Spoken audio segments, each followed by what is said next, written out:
कल संघ प्रमुख मोहन भागवत का दिया एक बयान पूरे हिंदुस्तान में चर्चा बना रहा।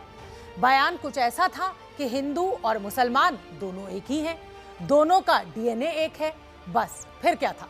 संघ प्रमुख के इस बयान के बाद से असदुद्दीन ओवैसी से लेकर मायावती और कांग्रेस खेमे तक खलबली मच गई। तीखी प्रतिक्रियाएं सामने आने लगी, वार पलटवार का दौर शुरू हो गया और राजनीति करने के लिए एक नया मुद्दा भी मिल गया।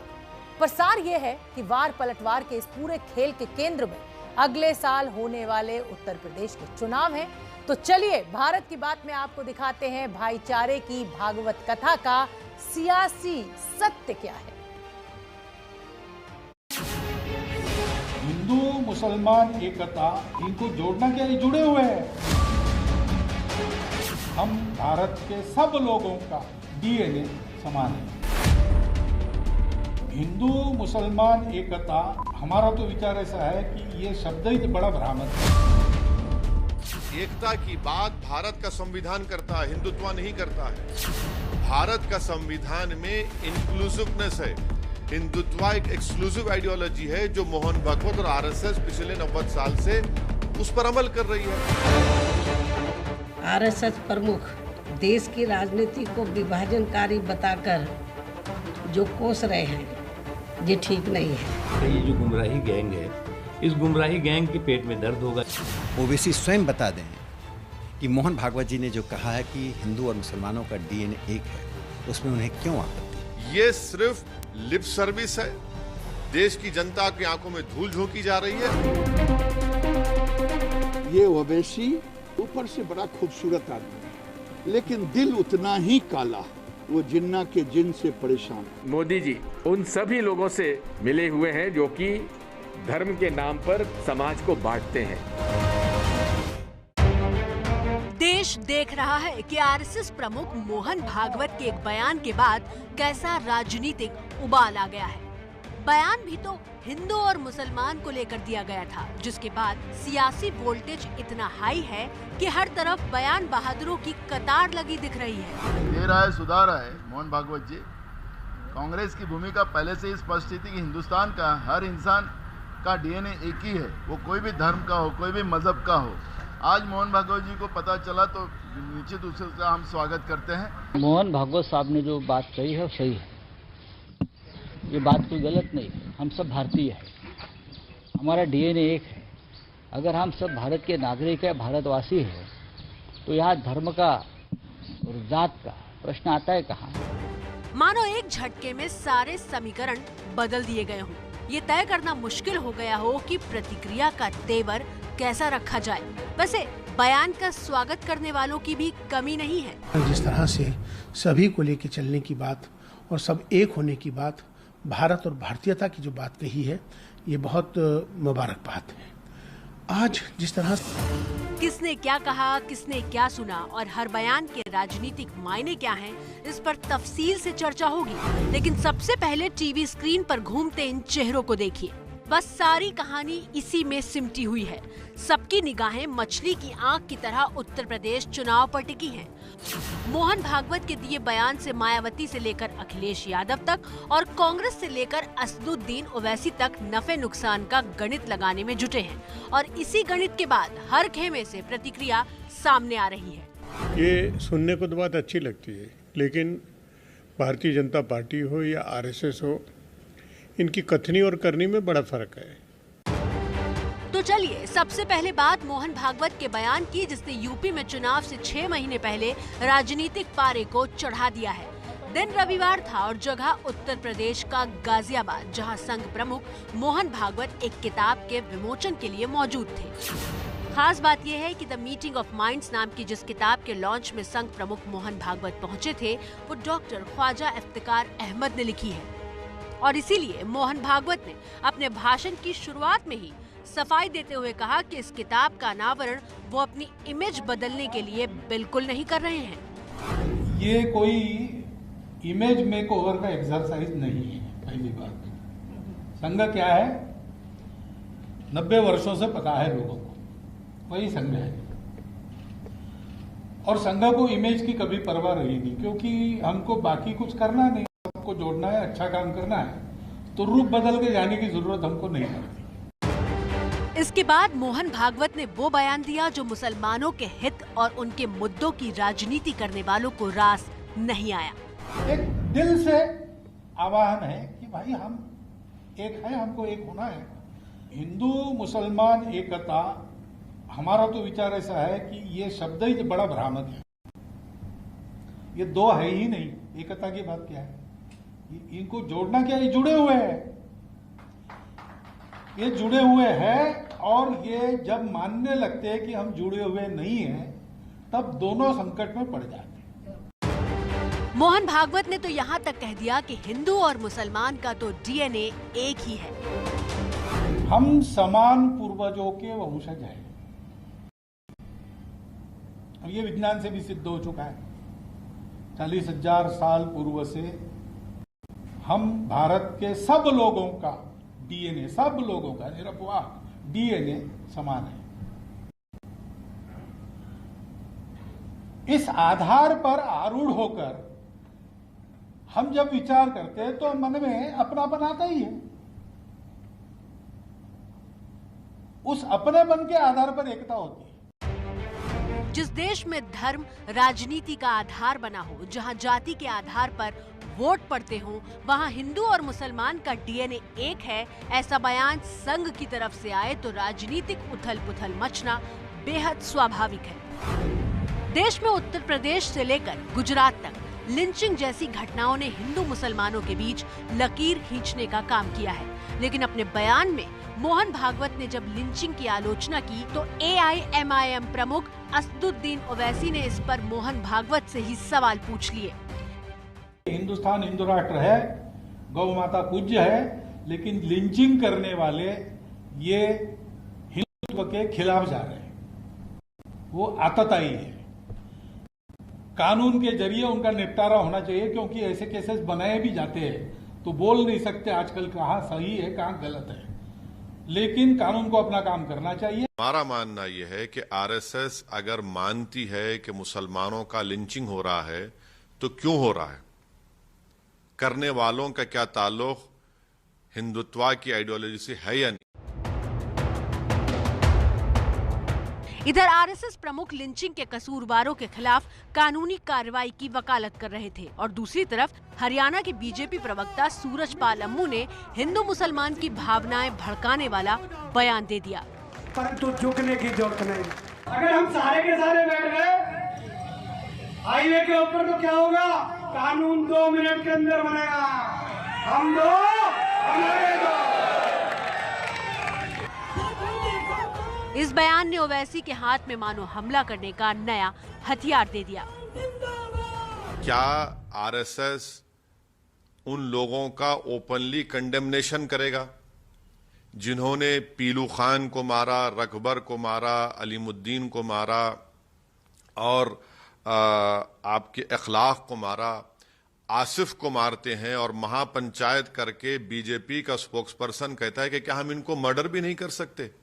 तो क्या इन तमाम लोगों को मोहन भागवत, जनाब मोहन भागवत, आरएसएस इनको डिसोन करेगी? पहले कश्मीर में हो रहा था, अब पटौदी में हो रहा है। सूरजपाल अम्मू जैसे नेताओं के बयान पर असदुद्दीन ओवैसी के सवाल जायज हैं, लेकिन बीजेपी ओवैसी से पूछ रही है कि हिंदू मुसलमान की एकता वाले बयान पर आखिर उनको आपत्ति क्या है।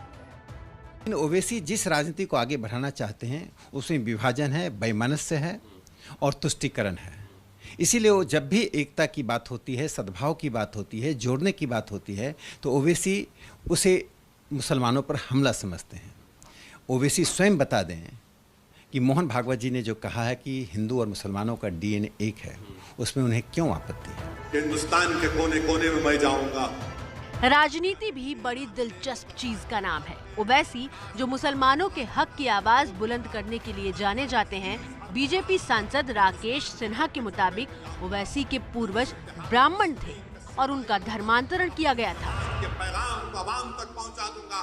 3 पीढ़ियों पहले, यानी कि ओवैसी की जो चौथी पीढ़ी थी वो हैदराबाद की ब्राह्मण थी या नहीं थी, ओवैसी देश को बताएं। देखिए, ओवैसी विदेश से नहीं आए हैं। यही तो है राजनीति। बात गाजियाबाद से निकली थी और ओवैसी की पीढ़ियों से होते हुए उनके धर्मांतरण तक पहुंच गई।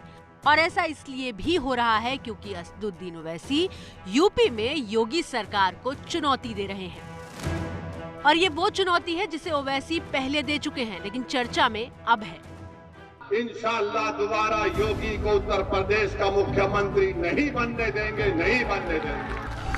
अगर हमारे हौसले बुलंद रहेंगे, मेहनत करेंगे तो सब कुछ होगा इंशाअल्लाह ताला। मगर हमारी कोशिश यही है कि दोबारा उत्तर प्रदेश में बीजेपी की सरकार ना बने। योगी आदित्यनाथ को दी गई इस चुनौती को ओवैसी की पार्टी ने रीट्वीट किया तो चैलेंज सुर्खियों में आ गया और अब यूपी के सीएम योगी आदित्यनाथ ने भी ओवैसी के चैलेंज को स्वीकार कर लिया है। ओवैसी जी देश के बड़े नेता हैं और देश के अंदर प्रचार में जाते हैं, उनका अपना एक जनाधार है। अगर उन्होंने भारतीय जनता पार्टी को चैलेंज किया तो भारतीय जनता पार्टी का कार्यकर्ता उनके चैलेंज को स्वीकार करता है। भारतीय जनता पार्टी की सरकार बनेगी, कोई संदेह नहीं होना चाहिए। 2017 के चुनाव में ओवैसी की पार्टी यूपी में खाता भी नहीं खोल पाई थी, लेकिन इस बार अगले साल की शुरुआत में होने वाले यूपी चुनाव में उन्होंने ऐलान किया है कि उनकी पार्टी 100 सीटों पर चुनाव मैदान में उतरेगी। साथ ही बीजेपी से अलग हुए ओम प्रकाश राजभर के साथ ओवैसी ने भागीदारी संकल्प मोर्चा भी बनाया है। एमआईएम पार्टी पूरी कोशिश करेगी कि आइंदा विधानसभा के चुनाव में योगी आदित्यनाथ और बीजेपी की सरकार को शिकस्त दी जाए। ये तो हमारा शुरू से स्टैंड रहा है और हम भागीदारी संकल्प मोर्चा का हिस्सा हैं, जिसके ओम प्रकाश राजभर उसके कन्वीनर है। हमारी पूरी कोशिश होगी, यकीनन कोशिश होगी, क्यों ना हो। यूपी चुनाव में जीत के लिए असदुद्दीन ओवैसी हुंकार भर रहे हैं, लेकिन उनकी ये हुंकार कांग्रेस नेता दिग्विजय सिंह को रास नहीं आ रही। दिग्विजय सिंह तो बीजेपी और ओवैसी दोनों को एक ही सिक्के के दो पहलू बता रहे हैं। अरे एमआईएम के नेता ओवैसी जी, आपका क्या अस्तित्व है भाजपा पे उत्तर प्रदेश में, जो आप उत्तर प्रदेश के मुख्यमंत्री को, भाजपा को आप चुनौती दे रहे हैं और इतनी गंभीरता से योगी जी ले रहे हैं कि चुनौती स्वीकार कर रहे हैं। ये दोनों एक सिक्के के दो पहलू हैं, दोनों मिली भगत है, दोनों की, भाजपा की और एमआईएम की। बांट के राजनीति करो, फूट डालो, राजनीति करो, राज करो। गोरे चले गए, इन लोगों को छोड़ गए।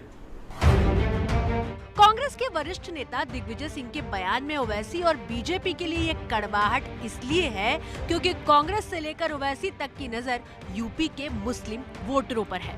आबादी के हिसाब से हिंदुस्तान में सबसे ज्यादा 3,84,00,000 मुसलमान यूपी में रहते हैं। यूपी में 19% से ज्यादा मुसलमान हैं। 73 सीटों पर 30% से ज्यादा मुस्लिम वोटर हैं, जबकि 70 सीटों पर 20 से 30% मुस्लिम वोटर हैं। मतलब ये कि 403 विधानसभा सीटों वाले उत्तर प्रदेश में 150 सीटों पर मुस्लिम वोटरों का प्रभाव है और इसलिए हर पार्टी मुस्लिम वोटरों को साधने की पुरजोर कोशिश में लगी है। यही वजह है कि मोहन भागवत ने बयान दिया तो बीएसपी प्रमुख मायावती भी जवाब देने से नहीं चूकी कि आरएसएस व बीजेपी एंड कंपनी के लोगों की तथा इनकी सरकारों की भी कथनी व करनी में अंतर सभी देख रहे हैं। साथ ही आरएसएस प्रमुख देश की राजनीति को विभाजनकारी बताकर जो कोस रहे हैं, ये ठीक नहीं है। 80 के दशक तक ज़्यादातर मुस्लिम कांग्रेस के लिए वोट किया करते थे।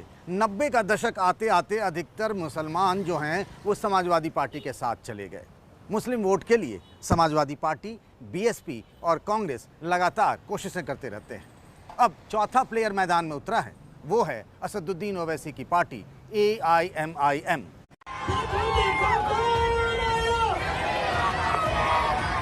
बिहार में ओवैसी की पार्टी AIMIM 20 सीटों पर चुनाव लड़ी थी और उसमें से 5 सीटों पर जीत हासिल की थी।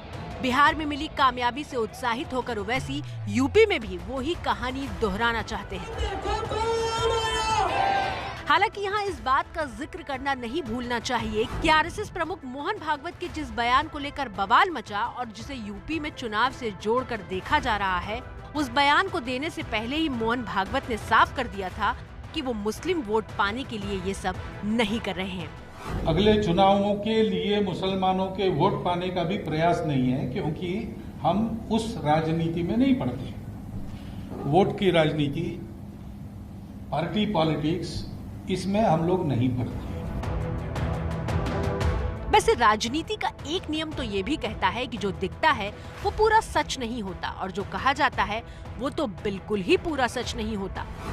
देश के सबसे बड़े प्रदेश में सत्ता के लिए सियासत की शतरंज पर बयानों के जरिए चाल चली जा रही है और ये महज चाल नहीं है बल्कि वोटों का एक महाजाल भी है जिसके जरिए अपने अपने कुनबे को संभाले रखने की कोशिश है। बीजेपी के खिलाफ यूपी के चुनावी अखाड़े में जो भी प्लेयर हैं वो अपने ही जाल में उलझे हुए हैं। समाजवादी पार्टी तय नहीं कर पा रही है कि वो सॉफ्ट हिंदुत्व पर चले या फिर किसी और रणनीति को अपना ले। मायावती अपनी पार्टी बीएसपी ठीक से संभाल नहीं पा रही हैं और कांग्रेस है कि राजस्थान और पंजाब के झगड़े से उसे फुर्सत ही नहीं मिल रही है। 2 दिन पहले यूपी के पंचायत चुनाव के नतीजों ने काफी तस्वीर साफ की है। बीजेपी ने शानदार प्रदर्शन करके विरोधियों को ये सोचने पर मजबूर कर दिया है कि योगी सरकार के खिलाफ कौन सी रणनीति बनाई जाए।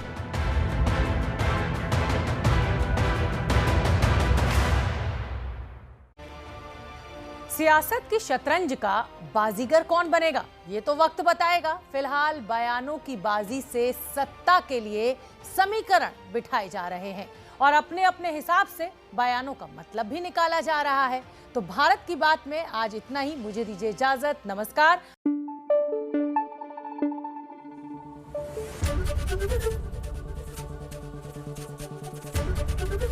एबीपी न्यूज आपको रखे आगे।